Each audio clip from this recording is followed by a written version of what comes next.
नमस्कार, मध्य प्रदेश के इस खास बुलेटिन में आपका स्वागत है। मैं हूं आपके साथ जसलीन कौर। आइए शुरुआत करते हैं कुछ बड़ी खबरों के साथ।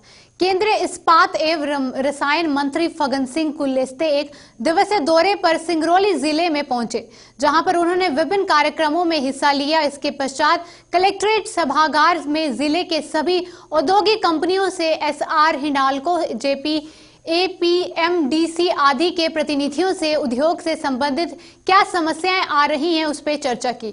वहीं कार्यक्रम में सांसद ऋति पाठक, विधायक रामलल्लू वेस, सुभाष रामचरित वर्मा सहित बीजेपी के प्रमुख पदाधिकारी मौजूद रहे।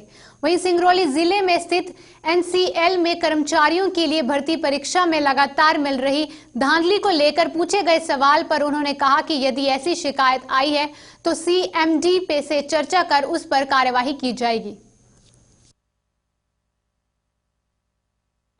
देखिए, ऐसा कोई विषय तो देखिए मेरे नोटिस में नहीं आया, मैं जरूर बात करूंगा इसके। नहीं, हम लोग नोटिस में ले आ रहे हैं कि सबसे बड़ा घोटाला है ये भर्ती घोटाला, क्योंकि आप केंद्रीय मंत्री भारत सरकार के, इसको नोटिस में लीजिए। आप यहाँ हैं सिंगरौली में। देखिए, जरूर मैं बात करूंगा सीएमडी से, कैंसिल होना चाहिए। बिल्कुल, क्या स्थिति है उसके बारे में बात करूंगा। नहीं, इन्होंने जांच कमेटी बनाई है, अपने लोगों को भी जांच कमेटी में रखा है, तो ये क्लियर नहीं होगा। इसलिए आप भारत सरकार के मंत्री हैं, इस पर ध्यान दें। जरूर मैं संज्ञान में लूंगा, और मैं तो ये भी कहता हूँ कि अगर गलतियां हुई हैं तो उसको दुरुस्त कराया जाएगा, उसकी जांच करेंगे। अगर वास्तव में ऐसी गलती हुई तो कार्रवाई भी होगी।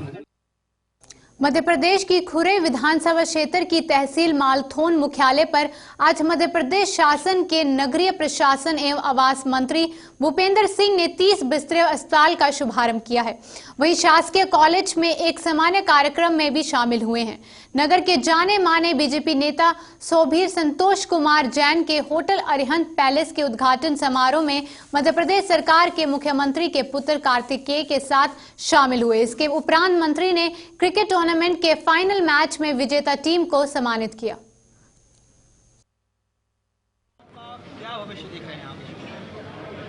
मध्य प्रदेश की राजनीति में युवा हमेशा से सक्रिय रहे हैं। अब मध्य प्रदेश में भारतीय जनता पार्टी की अगर बात करें तो एक कैडर बेस्ड पार्टी है, और चाहे आप आदरणीय भूपेंद्र चाचा की बात करें, चाहे आप आदरणीय मुख्यमंत्री जी की बात करें, चाहे आप प्रधानमंत्री जी की बात करें, वो भी एक समय में युवा ही रहे हैं। और उन युवा रहते हुए उन्होंने मध्य प्रदेश की राजनीति में कई अहम योगदान दिए हैं। और भारतीय जनता पार्टी का कल्चर भी यही है कि ऐसे युवाओं को जो अपना वर्तमान देश के लिए समर्पित करें, उनको बड़ी जिम्मेदारी पार्टी ने दी है। आम जनता को पार्टी उठाती रही है, तो आगे भी निश्चित रूप से युवाओं का भविष्य राजनीति में मध्य प्रदेश में सफल है। और अगर अन्य उसकी बात करें, मतलब राजनीति छोड़कर अन्य क्षेत्रों की बात करें, तो मुझे बताते हुए खुशी है कि माननीय मुख्यमंत्री जी ने आत्मनिर्भर मध्य प्रदेश का जो सपना देखा है, उसके अंतर्गत कई क्षेत्रों में माननीय मुख्यमंत्री जी ने काम करने का प्रयास किया है। केंद्र सरकार के द्वारा लागू किए गए 3 कृषि बिलों के विरोध में कांग्रेस के नेतृत्व में प्रासिया में विशाल किसान रैली का आयोजन किया गया, जिसमें उमरेठ तहसील के किसानों ने भारी संख्या में हिस्सा लिया। इस अवसर पर विधायक सोहन वाल्मीकि ने कहा कि मोदी सरकार के द्वारा जो 3 नए कृषि कानून लागू किए गए हैं, वह न केवल किसान विरोधी हैं बल्कि आम जनता के भी हित में नहीं है। उन्होंने कहा कि इन बिलों से जहां किसानों का शोषण होगा, वहीं देश की अर्थव्यवस्था पर भी इसका सीधा असर पड़ेगा।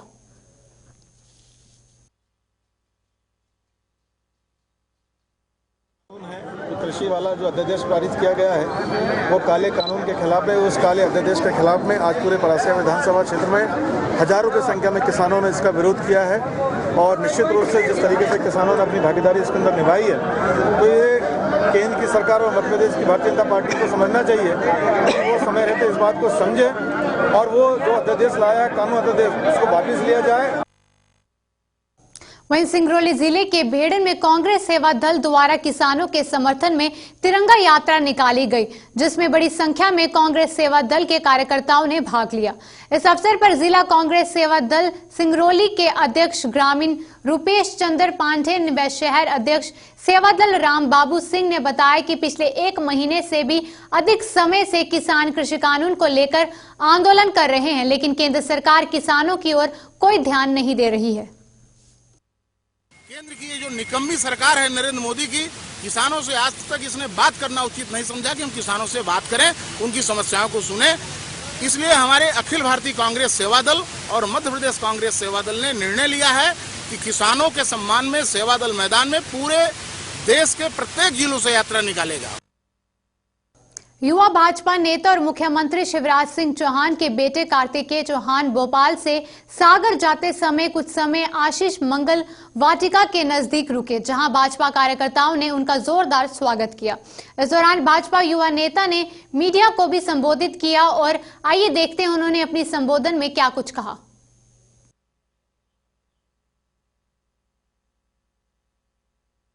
एक ऐसी समस्या है, ये एक राष्ट्रीय संकट है। ऐसे समय में सबसे बड़ा अगर किसी की जिम्मेदारी अगर सबसे बड़ी बनती है तो वो देश के प्रति बनती है। अब हटाने के कारणों पे मैं स्पष्ट रूप से नहीं बोलूँगा, लेकिन एक डॉक्टर होने के नाते, एक नर्स होने के नाते प्राइमरी ड्यूटी बनती है कि आप लोगों के स्वास्थ्य की तरफ ध्यान दें। आंदोलन इस क्षेत्र में मैं मानता हूँ कि लोगों के स्वास्थ्य के कॉस्ट पे हम नहीं कर सकते, इसलिए जो कारण होंगे हटाने के उस पर मैं कमेंट नहीं करना चाहूँगा। लेकिन ऐसे समय में आंदोलन करके मैं नहीं चाहता कि स्वास्थ्य व्यवस्था मध्य प्रदेश की कि उस पर कोई प्रभाव पड़े। वहीं अतिक्रमण के खिलाफ कार्रवाई लगातार जारी है और मनावर नगर पालिका के नवागत सीएमओ प्रदीप कुमार शर्मा ने नगर के मुख्य मार्ग धार रोड, इंदौर और सिंघाना रोड पर जिन दुकानदारों ने अपनी दुकान के बाहर अवैध अतिक्रमण कर रखा है, उन्हें 3 दिनों का नोटिस देकर अंतिम चेतावनी दे रही है। वहीं उनकी दुकान पर मार्किंग की जा रही है। वहीं सीएमओ का कहना है कि अब अतिक्रमणकारियों से अतिक्रमण हटाने का खर्चा भी वसूला जाएगा। इस खर्चे में जेसीबी से लेकर अमले तक का खर्चा शामिल होगा और उनके खिलाफ सख्त कार्यवाही की जाएगी। फिलहाल अभी नगर पालिका की ओर से सभी को नोटिस जारी किए जा रहे हैं। भी नोटिस जारी किया जा चुका है, दोबारा हम नोटिस जारी कर रहे हैं। मुनादी के माध्यम से हम उनमें जागरूकता लाना चाहते हैं कि वो स्वयं हटा लें। अगर वो स्वयं नहीं हटाते हैं तो नगर पालिका अधिनियम के अंतर्गत हम कार्रवाई करेंगे, जिसमें 6 माह तक की सजा का प्रावधान है, साथ ही 5,000 रुपये का जुर्माना।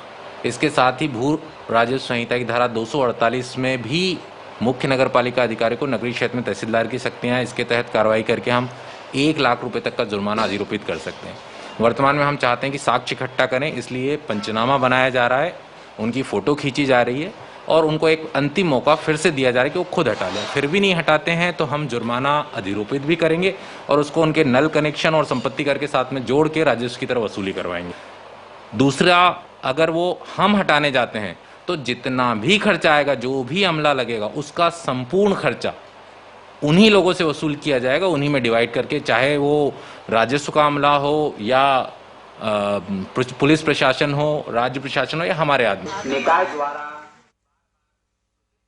महिला अपराधों को रोकने और घरेलू हिंसा के मामलों में गिरावट लाने के लिए रायसेन पुलिस कंट्रोल रूम में पुलिस अधिकारी और महिला पुलिस कर्मियों की बैठक आयोजित की गई। पुलिस अधीक्षक मोनिका शुक्ला ने बताया कि महिला अपराध बढ़ रहे हैं और अपराध को अंजाम देने वाले आरोपियों को कैसे पकड़ा जाए, इसके बारे में जानकारी दी गई है। साथ ही कहा कि महिला अपराधों में विवेचना किस प्रकार से की जाए, इन विवेचना से में क्या कुछ जाती हैं, इनको कैसे दूर किया जाए, इसके लिए रायसेन जिले की समस्त महिला अधिकारियों को तथा कुछ राजपत्रित अधिकारियों को बुलाकर 1 दिन का प्रशिक्षण आयोजित किया गया है। महिला अपराधों में जो नए नए कानून आ रहे हैं, उन कानूनों के बारे में इन सभी को परिचित कराना है। कि आप जानते हैं कि काफ़ी महिला अपराध बढ़ रहे हैं, तो इन महिला अपराध में सभी आरोपियों को आवश्यक रूप से सजा मिले। इसके लिए ज़रूरी है कि जो हमारी विवेचना हो वो सही प्रकार से हो।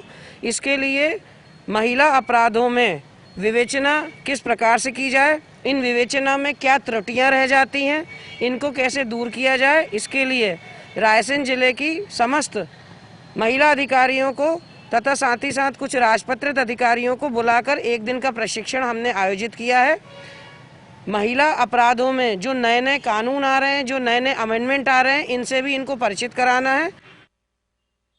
वहीं नरसिंहपुर कोतवाली पुलिस ने गत 3 जनवरी की रात पुत्रीशाला के पास हुए गोलीकांड के मामले में 4 लोगों पर मामला दर्ज किया है, जिसको लेकर नरसिंहपुर के ब्राह्मण समाज सहित हिंदू संगठनों ने कड़ा विरोध जताया है। इन लोगों का आरोप है कि पुलिस द्वारा बेगुनाह लोगों को इस मामले में फंसाया जा रहा है। हिंदू संगठनों ने चेतावनी दी है कि अगर पुलिस ने असली गुनहगारों को नहीं पकड़ा तो वह बेगुनाह लोगों को नहीं छोड़ा तो वह इसके विरोध में सड़कों पर उतरने को मजबूर हो जाएंगे। वहीं पुलिस ने आश्वासन दिया है कि मामले की जांच चल रही है और किसी भी गुनहगार को बख्शा नहीं जाएगा।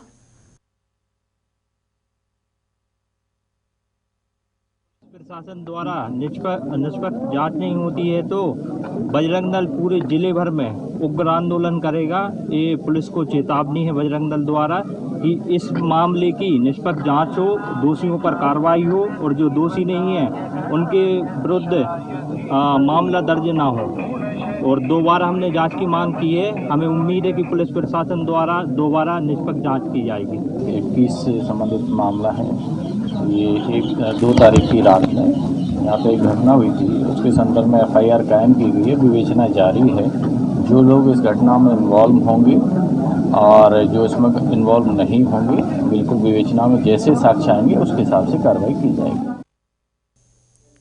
वहीं शिवपुरा ग्राम पंचायत के अंतर्गत गुरुपुरा में पार्वती नदी में सोने के सिक्के निकलने की अफवाह इस तरह फैली कि लोगों ने नदी को खोदना शुरू कर दिया है।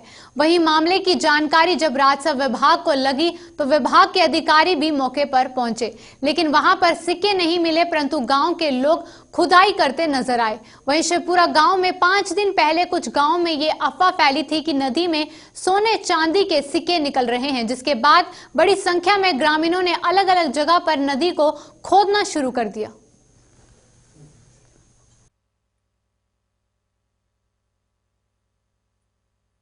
ये 4-5 दिन पहले ऐसा पता लगा था और हम लोगों ने पुलिस को भी सूचना दे दी है और हमारे पटवारी लोग भी वहाँ उस एरिया के जो पटवारी हैं वो भी नज़र रखे हुए हैं। वैसे बड़े मात्रा में ऐसी कुछ चीज़ नहीं मिल रही है। ऐसा लग रहा है कि पुराने ज़माने लोगों में जो आस्था होती थी और आज भी आस्था है, जो सिक्के जो है नदियों में और जो अपनी आस्था के रूप में जो प्रवाह करते थे वही सिक्के, मुझे ऐसा लग रहा है। और फिर ये भी हो सकता है कि उस ज़माने में नदी की जो गहराई बहुत ज़्यादा हुआ करती थी और वहाँ पे पहले रेत माफिया जो है रेत नहीं उत्खनन करते थे और आज के ज़माने में रेत माफिया उत्खनन कर रहा है। इस कड़ाके की ठंड में हरीश मेवा फरोश मित्र मंडली फुटपाथों पर रहने वाले लोगों के लिए मसीहा बनकर सामने आई है। हर वर्ष की तरह इस वर्ष भी मंडली द्वारा ऐसे सार्वजनिक स्थलों पर जाकर ठंड से जूझ रहे लोगों में कंबल वितरित किए गए। डबरा चेत्रा मंच और मेरी मित्र मंडली द्वारा पिछले 4 वर्षों में ये हमारा 5वां वर्ष था। कंबल वितरण का आयोजन हम हर वर्ष करते हैं, जिसमें शनि मंदिर, कस्टम मंदिर, गाड़ी अड्डा रोड एवं स्टेशन पर मजदूर लोगों के बीच में जाकर हमने कंबल वितरण का कार्यक्रम किया। मध्य प्रदेश के इस खास बुलेटिन में बस इतना ही। देश और दुनिया की तमाम खबरों के लिए बने रहें JK24/7 न्यूज के साथ। नमस्कार।